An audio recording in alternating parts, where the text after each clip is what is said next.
So guys, जैसा कि हमने पिछले एपिसोड में देखा कि शियाओ ने जेल में बंद सभी कैदियों को रिहा कर दिया था, तभी शियाओ के ऊपर जेलर ने अटैक कर दिया था। मगर शियाओ ने अपने पावर से जेलर समेत उसके सभी आदमियों को मार दिया। उसके बाद टेंग ने लाइट पावर प्लांट को खा लिया था। फिर शियाओ ने डीमन गॉड शिलालेख के रिकॉर्ड को तोड़कर अपना नाम लिख दिया था। अब हम देखते हैं कि शियाओ फिर से हेवन रिवर के पास आ जाता है, मगर इस बात से वहाँ का एनवायरनमेंट काफी नाराज हो जाता है, जो कि शियाओ पर स्काई की मदद से लाइट पावर से हमले करता है। लेकिन शियाओ को उन अटैक से कोई फर्क नहीं पड़ता, क्योंकि शियाओ के पास माउंट बुलाओ के सैनिक का लाइट पावर प्लांट था, जो उसे आसमान से होने वाले अटैक से बचा रहा था। मगर अटैक से परेशान होकर शियाओ ने प्राचीन शेर की ट्रिक में लाइट पावर इंस्टॉल करके स्काई में बने लाइट पावर सर्कल पर हमला कर दिया था, जिससे कि शियाओ पर अटैक होना बंद हो गया। वहीं शियाओ हेवन रिवर के किनारे जाता है, तभी उसे हवा में उड़ती एक चट्टान दिखाई देती है जिस पर किसी का नाम लिखा था। जब शियाओ स्टोन के पास जाकर देखता है तो हमें पता चलता है कि वहाँ पर शियाओ के दादा का नाम लिखा हुआ था, जिसे देखने के बाद शियाओ कहता है कि चाहे कुछ भी हो, लेकिन जल्द मैं आपको ढूंढ लूंगा। इसके बाद शियाओ फॉरेस्ट,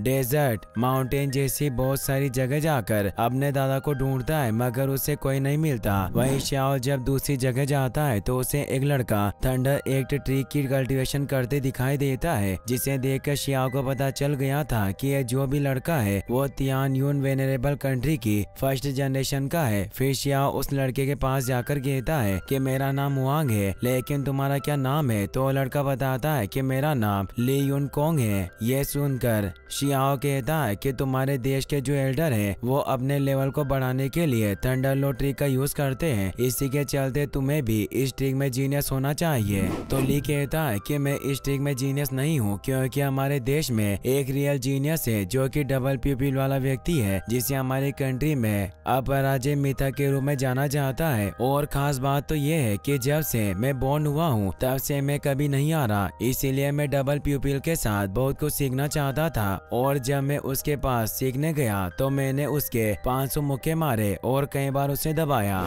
ये सब सुनाकर शियाओ पूछता है कि डबल प्यूपिल दिखने में कैसा है, क्योंकि शियाओ को डर था कि कहीं वो शी तो नहीं जिसे उसने हराया था। तो ली बताता है कि वो फुल कॉन्फिडेंट है, वो शांत भी है और उसकी फिंगर भी लंबी है। लेकिन जब उसकी डबल प्यूपिल की सीक्रेट ट्रिक का यूज हुआ था, उसके बाद मुझे फील हुआ कि मेरी कल्टीवेशन में कहीं कमी रह गई, इसलिए मैं यहाँ थंडर के इमोर्टल बोन को समझने के लिए यहाँ आया हूँ। और मुझे उम्मीद है कि मुझे यहाँ कल्टीवेशन का कोई दूसरा तरीका जरूर मिल जाएगा। और शियाओ को अपनी थंडर ट्री की पावर बताने के लिए लड़ने को कहता है और शियाओ पर थंडर ईगल से हमला करता है। तो शियाओ कहता है कि अभी तुम्हें बहुत कुछ सीखना बाकी है। और शियाओ अपने प्राचीन शेर की ट्रिक से ली की थंडर स्काई स्पैरो ट्रिक पर हमला करता है और दोनों एक दूसरे के खिलाफ स्पीड से लड़ने लगते हैं। काफी देर तक लड़ने के बाद दोनों हवा में रुक जाते हैं। फिर ली कहता है कि मैंने जिस थंडर स्पैरो ट्रिक का यूज किया था उसे थंडर मेटर ट्रिक का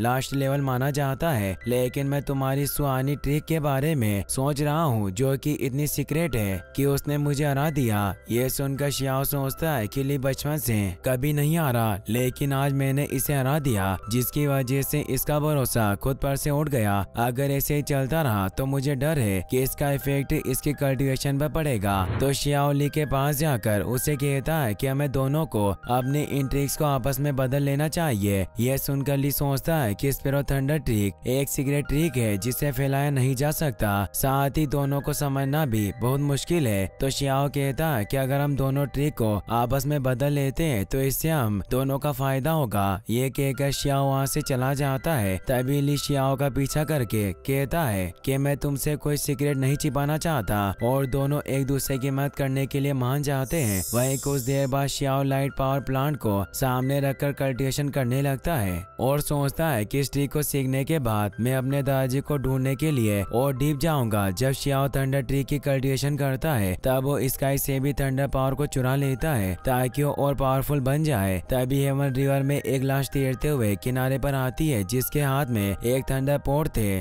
और उस लाश को एक बिग डीमन लेने की कोशिश कर रहा था। लेकिन जब वो डीमन शियाओ की एक्टिव सुनामी ट्रिक और उसके कल्टीवेशन को देखता है तो वहाँ से भाग जाता है। वहीं शियाओ थंडर स्पैरो और सुनामी ट्रिक को मर्ज कर लेता है, जो कि पहले से अब बहुत पावरफुल हो चुकी थी। और इसी के साथ शियाओ के पास एक और सीक्रेट ट्रिक भी आ गई थी। वहीं कल्टीवेशन बंद होने के बाद शियाओ अपने पावर को एक्टिवेट करके देखता है जो कि ठीक तरह से काम कर रही थी। तभी गोड स्टोन टैंक में भी थंडर पावर आ जाती है, क्योंकि जब शियाओ कल्टीवेशन कर रहा था तब टैंक भी अपने पावर को एब्जॉर्ब कर रहा था। तभी हेवन रिवर में पड़ी लाश के हैंड में जो पोर्ट था वो एक्टिवेट होता है, जिसकी वजह से लाश भी हवा में उड़ने लगती है और वो अचानक से शियाओ पर हमला कर देती है। मगर शियाओ सतर्क था, इस वजह से वो लाश के हमले को रोक लेता है। तभी रिवर में से पानी की कुछ लहरें ऊपर की ओर उठने लगती है, जिन्हें देखकर शियाओ को लगता है कि इस रिवर में कुछ अजीब है। तो टैंक उसे कहता है कि हमें नहीं पता कि रिवर में क्या है, इसीलिए हमें इस पर हमला नहीं करना चाहिए। तो शियाओ कहता है कि इस जगह बिजली गिर गई है, जिसकी वजह से वो लाश हमेशा के लिए यहीं फंसी रहेगी और हम भी बाहर नहीं निकल सकते। लेकिन शियाओ यहाँ फंसा हुआ नहीं रह सकता था, इसीलिए वो अपने पावर से वहाँ फंसी बिजली पर विस्फोट करता है, जिससे शियाओ को थोड़ा दर्द होता है और वो लाश भी वहाँ से रिलीज होकर बहने लगती है। मगर शियाओ लाश के साथ बहने वाले पोर्ट को अपनी तरफ खींच लेता है, जिसे देखकर टैंक कहता है कि अगर तुम अभी ब्लास्ट नहीं करते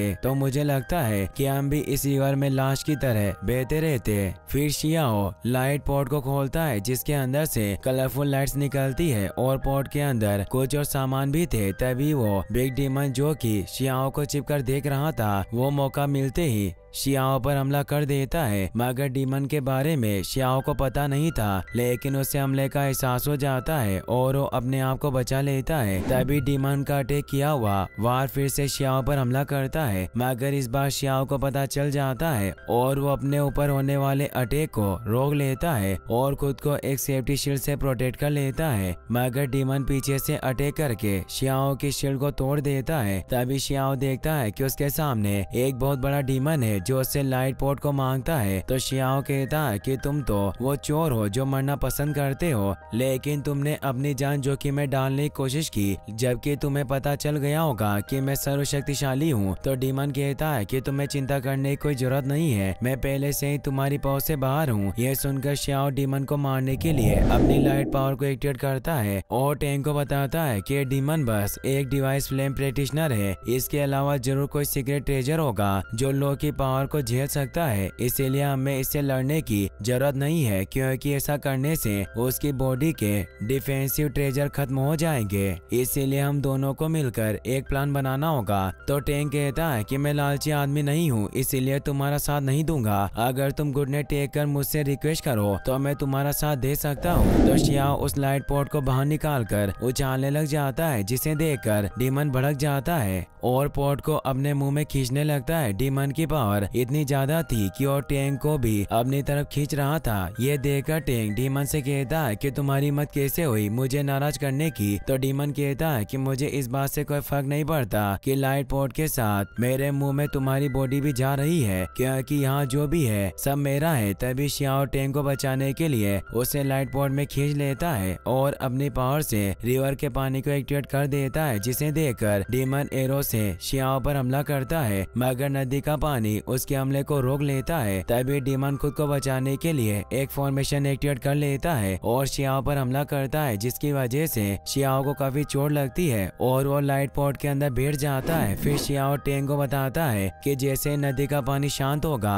हम दोनों साथ मिलकर डीमन पर हमला करेंगे, इसके लिए तुम उसे अपनी तरफ अटैक करना। और दोनों एक साथ पोर्ट से बाहर निकलते हैं। फिर टैंक डीमन पर स्पीड के साथ हमला करता है, उतने में ही शियाओ डीमन के होली एरो को ले लेता है। तो डीमन चिल्लाते हुए शियाओ से कहता है कि तुम मुझे होली एरो वापस कर दो, और डीमन जोर से चिल्लाता है क्योंकि अब उसके बाहर जा रही थी। और इसी के साथ ये एपिसोड यहीं पर खत्म हो जाता है। गाइस, आपको एपिसोड कैसा लगा मुझे कमेंट बॉक्स में जरूर बताना। साथ ही इस वीडियो को लाइक और चैनल को सब्सक्राइब करने के लिए आपका तहे दिल से शुक्रिया। Thanks for watching.